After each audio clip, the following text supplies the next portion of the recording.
आम्ही कुणाचं अपहरण केलं नाही, तर त्या क्लिनरचा पाहुणचार केला, असं म्हटलं आहे पूजा खेडकरची आई मनोरमा खेडकर यांनी. गेले काही दिवस रबाळे अपहरण प्रकरणामध्ये पूजा खेडकरची आई मनोरमा आणि वडील फरार आहेत. काल परवा तिने रबाळे न्यायालयामध्ये जामिनासाठी अर्ज केला. त्यावेळेला त्यांनी केलेले खुलासे खरोखरच धक्कादायक आणि न्यायालयाची खिल्ली उडवणारे सुद्धा आहेत, असं म्हटलं तर ते वावगं ठरणार नाही.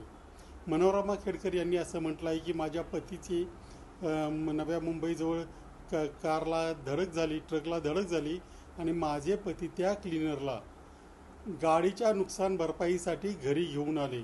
त्याच्यामध्ये अपहरणाचा हेतू नव्हता. इतकंच नव्हे तर तो रात्री उशीर झाल्यामुळे घरी राहिला, त्याचा पाहुणचार केला आणि दुसऱ्या दिवशी त्या त्या क्लिनरला माझ्या ड्रायव्हरनी एस.टी. स्टँडवर सोडलं. मी प्रतिष्ठित नागरिक असल्यामुळे आणि माझ्यावर पूर्वीचा कुठलाही गुन्हा सिद्ध झालेला नसल्यामुळे मला जामीन देण्यात यावा, असं त्यांनी म्हटलं आहे. आता मुद्दा असा आहे की ज्या दिवशी अपहरण झालं त्याच्या दुसऱ्या दिवशी रबाळे पोलीस ते खेडकरांच्या बानेर येथील बंगल्यावर गेले होते.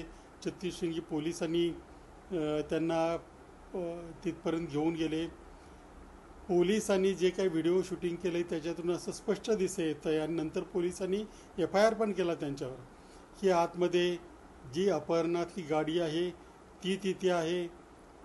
ज्या ड्रायव्हरला त्यांनी तिथे सोडल्यानंतर पोलीस त्याला घेऊन गेले. तो ड्रायव्हर सांगत होता की ज्यांनी माझं अपहरण केलंय ते आतमध्येच आहेत.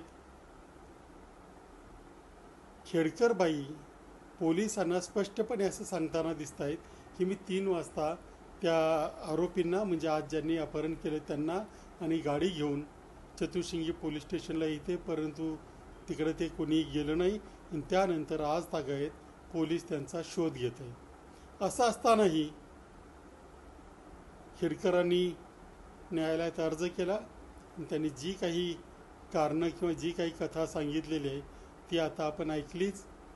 न्याय मिळतोय की नाही याच्या बाबतीत शंका वाटावी अशी परिस्थिती आहे. कारण यापूर्वीही त्यांनी आणखी एक म्हणलेलं आहे की माझी मुलगी पूजा खेडकर याच्या UPSC निवडीसंदर्भात वाद चालू असल्यामुळे मला टार्गेट केलं जाते. अर्थात त्यांनी काही कोर्टात म्हणावा त्यांचा प्रश्न आहे. 13 तारखेला फायनल हिअरिंग आहे, त्यावेळेला पोलीस उत्तर देतीलच. परंतु सामान्य माणसाला जिथं न्याय मिळवणं दुरापास्त होतं आहे तिथं पैसे असणाऱ्यांना, दबंग लोकांना मात्र वाटेल ते त्या पद्धतीने न्याय मिळवता येतोय, ही मात्र दुर्दैवाची गोष्ट आहे.